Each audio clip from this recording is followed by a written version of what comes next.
जय माता रानी दोस्तों, मैं सीमा आप सभी का स्वागत करती हूँ आपके अपने चैनल राधा कृष्ण ऑफिशियल में। उम्मीद करती हूँ आप लोग बहुत ही अच्छे होंगे। तो ये बताने के लिए कमेंट बॉक्स में ओम नमः शिवाय जरूर लिखिएगा। तो चलिए दोस्तों, आज हम इस वीडियो में जानेंगे कि साल 2025 में फाल्गुन अमावस्या कब है, अमावस्या तिथि कब से शुरू हो रही है, कब समाप्त हो रही है, स्नान दान व्रत हमें कब करनी चाहिए, इस दिन हमें किन किन बातों का ध्यान रखनी चाहिए और कौन कौन सी गलतियां हैं जो हमें इस दिन नहीं करनी चाहिए, और सुहागिन महिलाओं को इस दिन कौन कौन से ऐसे कार्य हैं जो बिल्कुल भी नहीं करनी चाहिए। तो इसी प्रकार के बहुत सारी महत्वपूर्ण बातें आज हम इस वीडियो में जानेंगे। तो आप लोग वीडियो के लास्ट तक बने रहिएगा। आप लोगों को फाल्गुन अमावस्या से संबंधित सभी महत्वपूर्ण बातें जानने को मिलेगा। तो चलिए वीडियो को शुरू करते हैं और जान लेते हैं सभी महत्वपूर्ण बातें। और दोस्तों, अगर आप लोग चैनल पे नए आए हैं तो चैनल को सब्सक्राइब और वीडियो को लाइक जरूर कर दीजिएगा। तो चलिए वीडियो को शुरू करते हैं। तो सबसे पहले बता दूं दोस्तों कि अमावस्या तिथि जो होती है ना, वो पितरों के निमित्त होती है। तो इस दिन तो हमें सबसे पहले सुबह में जल्दी उठ जाना चाहिए, ठीक है। इस दिन आप अपने घर के अच्छे से साफ सफाई भी कर लीजिएगा। और बता दो कि अमावस्या की जो तिथि होती है वो आप सभी को पता है कि पितरों के निमित्त होती है। तो इस दिन आप अपने पितरों के निमित्त कुछ भी कार्य करना चाहते हैं, जैसे उनका श्राद्ध तर्पण, उनके नाम से कुछ भी करना चाहते हैं तो आप लोग कर सकते हैं, ठीक है। और बता दो कि अमावस्या और पूर्णिमा के दिन नदी सरोवर में स्नान करने का बड़ा ही अधिक महत्व होता है। तो हो सके तो अगर आपके आसपास में नदी सरोवर है तो आप लोग जरूर इस दिन स्नान कर लीजिएगा, ठीक है। अगर आपके आसपास में नदी सरोवर नहीं है तो आप अपने घर के जल में गंगा जल और तिल, काला वाला तिल डाल करके स्नान कर लीजिएगा, ठीक है। और बता दूं कि जब आप इस दिन स्नान कर लेते हैं, इसके बाद में आपको सूर्य भगवान को जल जरूर देनी चाहिए। सूर्य भगवान के मंत्रों का जाप करते हुए ओम सूर्याय नमः, ओम आदित्याय नमः, ओम भावाय नमः, मतलब सूर्य भगवान के नाम मंत्रों का जाप करके आप लोग सूर्य भगवान को जल दे दीजिएगा। सूर्य भगवान के जल में अक्षत, तिल, गुड़, आप चाहे तो उसमें गंगा जल भी मिला करके आप लोग दे सकते हैं, ठीक है। तो आप लोग दे दीजिएगा। तो ये बातें क्लियर हो गई। अब चलिए जान लेते हैं कि अमावस्या तिथि कब से शुरू हो रही है और कब समाप्त हो रही है। तो बता दो कि फाल्गुन अमावस्या शुरू होगा 27 फरवरी को, दिन है गुरुवार, सुबह में 8:56 पर अमावस्या तिथि शुरू हो जाएगा और अमावस्या तिथि समाप्त होगा 28 फरवरी को, दिन है शुक्रवार, सुबह में 6:14 पर अमावस्या तिथि समाप्त हो जाएगा, ठीक है। तो अमावस्या का जो व्रत है, जो भी लोग पितरों के तर्पण श्राद्ध कुछ भी कार्य पितरों के निमित्त करना चाहते हैं तो वो लोग 27 फरवरी को करेंगे, क्योंकि अब की बार अमावस्या 2 दिन की है। तो जिस दिन ब्रह्म मुहूर्त में अमावस्या तिथि मिलती है उस दिन हमें स्नान दान करनी चाहिए। और आपको 27 फरवरी को आपको ऊपरी टाइम में अमावस्या तिथि मिल रही है, तो इसलिए आप लोग 27 फरवरी को व्रत रखिएगा। पितरों के निमित्त जो भी कार्य करने हैं आप लोग 27 फरवरी को कीजिएगा और 28 फरवरी को आपको स्नान दान करनी है, ठीक है। तो ये बातें क्लियर हो गई। और दोस्तों, आप लोगों से एक छोटा सा रिक्वेस्ट है, अगर आप लोग चैनल पे नए आए हैं तो चैनल को सब्सक्राइब और वीडियो को लाइक जरूर कर दीजिएगा। अब चलिए जान लेते हैं कि इस दिन महिलाओं को कौन कौन से कार्य है जो नहीं करनी चाहिए।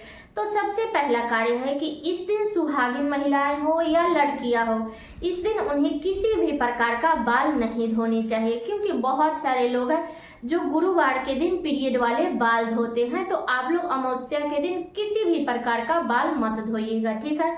और रहा बात इस दिन सिंदूर लगाने का, तो आप लोग सिंदूर लगा सकते हैं, क्योंकि अमावस्या के दिन सिंदूर लगाया जाता है। तो जो भी लोग गुरुवार के दिन सिंदूर लगाते हैं तो आप चाहे तो पीला वाला भी सिंदूर लगा सकते हैं या लाल वाला भी लगा सकते हैं, ठीक है। लेकिन हम लोग गुरुवार के दिन किसी भी प्रकार का सिंदूर नहीं लगाते हैं, चाहे वो लाल वाला हो चाहे पीला वाला हो। आप लगाते हैं तो आप लोग लगा लीजिएगा। जब भी अमावस्या और पूर्णिमा तिथि रविवार और मंगलवार के दिन पड़ती है तो उस दिन हमें पीला वाला सिंदूर नहीं लगानी चाहिए, इस बात का ध्यान रखिएगा। लेकिन अब की बार गुरुवार के दिन पड़ा है तो आप लोग सिंदूर लगा सकते हैं। ये हो गया। अगली बात यह है कि अमावस्या के दिन महिलाएं हो या पुरुष हो, ज्यादा देर तक उन्हें बाहर नहीं रहना चाहिए। वो अंधेरी रात माना जाता है, इसलिए इस दिन ज्यादा देर तक बाहर नहीं रहनी चाहिए।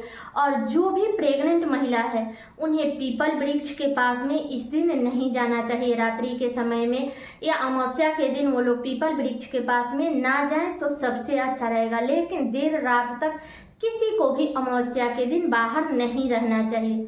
ठीक है, तो ये बातें क्लियर हो गई। अगली बात यह है कि अमावस्या के दिन आपको किसी का भी अपमान नहीं करनी चाहिए, चाहे वो पशु पक्षी हो या कोई भिक्षु भिखारी हो, क्योंकि हमारे जो पितर है वो किस रूप में हमारे दरवाजे पे आते हैं हमें नहीं पता होता है।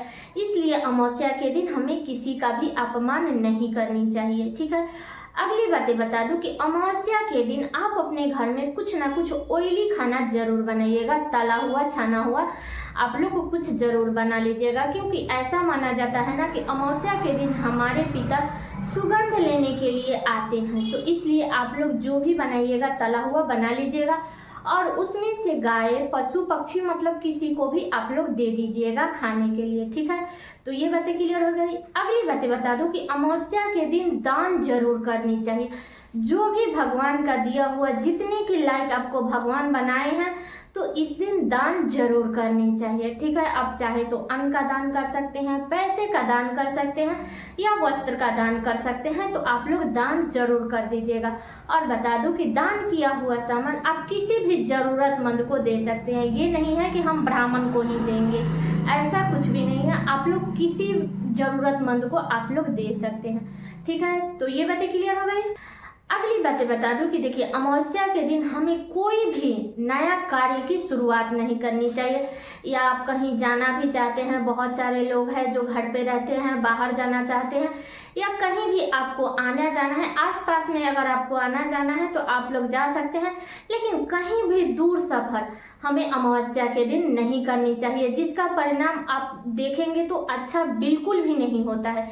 इसलिए अमावस्या के दिन हमें कहीं आना जाना नहीं चाहिए। ठीक है, तो ये बातें क्लियर हो गई। अगली बातें बता दूं कि अमावस्या के दिन आप नया वस्त्र मत पहनिएगा, नए चीजों का शुरुआत मत कीजिएगा। ठीक है, किसी भी प्रकार का, चाहे वो सुहाग से संबंधित हो, वस्त्र से संबंधित हो, तो अमावस्या के दिन से उसका शुरुआत आप लोग मत कीजिएगा। क्योंकि अमावस्या का जो दिन होता है वो पितर का दिन होता है, वो अच्छा नहीं होता है। इसलिए अमावस्या के दिन हमें कोई भी नया कार्य नहीं करनी चाहिए। ठीक है, अगली बातें बता दूं कि अमावस्या के दिन हमें मांस मदिरा का सेवन नहीं करनी चाहिए, इस दिन बचना चाहिए।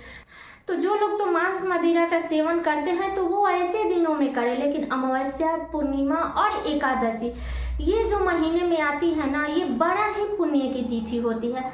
तो इस दिन कम से कम आप लोग मांस मदिरा का सेवन मत कीजिएगा। ठीक है, तो ये बातें क्लियर हो गई। अगली बातें बता दूं कि अमावस्या के दिन आपको पीपल वृक्ष की पूजा जरूर करनी चाहिए। जब अमावस्या रविवार और मंगलवार के दिन पड़ जाती है ना, तो उस दिन पीपल वृक्ष की पूजा नहीं की जाती है, क्योंकि उसमें अलक्ष्मी का वास होता है, दरिद्रता का वास होता है। लेकिन अमावस्या के दिन अब की बार जैसे कि गुरुवार और शुक्रवार दोनों दिन पड़ा है, तो आप लोग इन दोनों दिनों में पीपल वृक्ष की पूजा कर सकते हैं। ठीक है, तो ये भी बातें क्लियर हो गई। तो सारी बातें क्लियर हो गई फाल्गुन अमावस्या से संबंधित। उम्मीद करती हूँ कि आप लोगों के लिए वीडियो बहुत ही उपयोगी होगा। तो ये वीडियो मेरा यहीं तक का था। कैसा लगा ये वीडियो आप लोग कमेंट करके जरूर बताइएगा। चैनल पे नए आए हैं तो सब्सक्राइब कर लीजिएगा, वीडियो को लाइक कर दीजिएगा और वीडियो को शेयर कर दीजिएगा, ताकि हर किसी को फाल्गुन अमावस्या से संबंधित सभी महत्वपूर्ण बातें जानने को मिल सके। तो चलिए दोस्तों, मिलती हूँ अगले वीडियो में किसी नए वीडियो के साथ में। तब तक के लिए नमस्कार।